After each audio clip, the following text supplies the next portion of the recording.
Daudzi ticīgi cilvēki ir nemācīti un iebiedēti caur dažādām manipulatīvām tehnikām. Kādā ziņā nemācīti? Daudziem nekad nav mācīts, kā tad lasīt, studēt Dieva vārdu un pārbaudīt dzirdēto. Tos vārdus jau mēs dzirdam, pārbaudiet, ko es jums saku, bet vai kāds tiem ir mācījis, kā to visu darīt, kā pārbaudīt, kā izmeklēt, kā pētīt rakstus, lai tos izprastu dziļāk un patiesāk. Bet kā tad ar to iebiedēšanu? Varbūt esat dzirdējuši tādu frāzi: nepieskaries vai nesacelies pret Dieva svaidīto.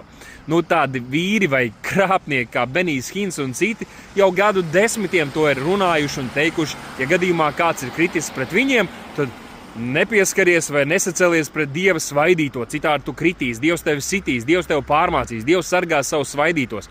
Bet kas tad ir tie Dieva svaidītie šodien? Tie esam mēs visi, kas mēs ticam uz viņu. Mēs visi esam ķēniņi un priesteri, un kāds, kas māca, nav nekādā ziņā pārāks par to, kurš klausās un kuram varbūt ir kāda cita kalpošanas dāvana dota. Tāpēc nepieskaries svaidītēm. Tad vēl nezaimo svēto garu.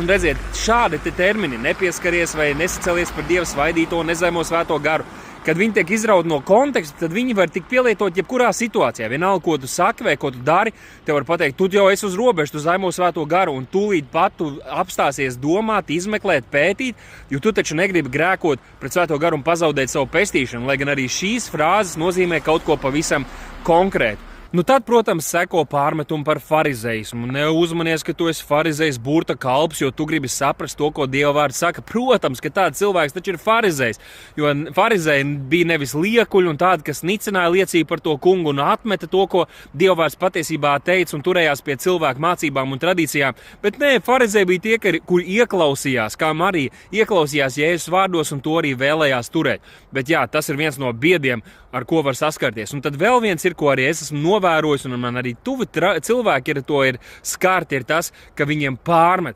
kas tu tāds esi? Kas tu tāds esi, ka tu domā, ka tu vari zināt labāk par to un to cilvēku, labāk par to un to mācītāju vai kalpotāju, vai pārbaudīt visu to. Bet kas bija Galatijas draudzes, ka viņi varēja pārbaudīt to, ko Pāvils viņiem sludināja? Vai kas bija berojieši, šie ticīgie jūdi, ka viņi varēja pārbaudīt to, ko apostols Pāvils viņiem sludināja? Viņi bija ticīgi, viņi bija Kristus sekotāji, un tas viņiem deva pilnvaras, un arī tas pieprasīja, ka to, ko viņi dzird, ka viņi pārbauda. Tāpēc lūdzu, nebūsim un neļausim, lai mūs iebiedē, bet būsim tie, kas mēs meklējam Dieva prātu augstāk un vairāk nekā cilvēku prātu, kad mēs gribam izpatikt Dievam vairāk nekā cilvēkiem, un kas mēs gribam dzīvot patiesībā, nevis cilvēku patikšanā.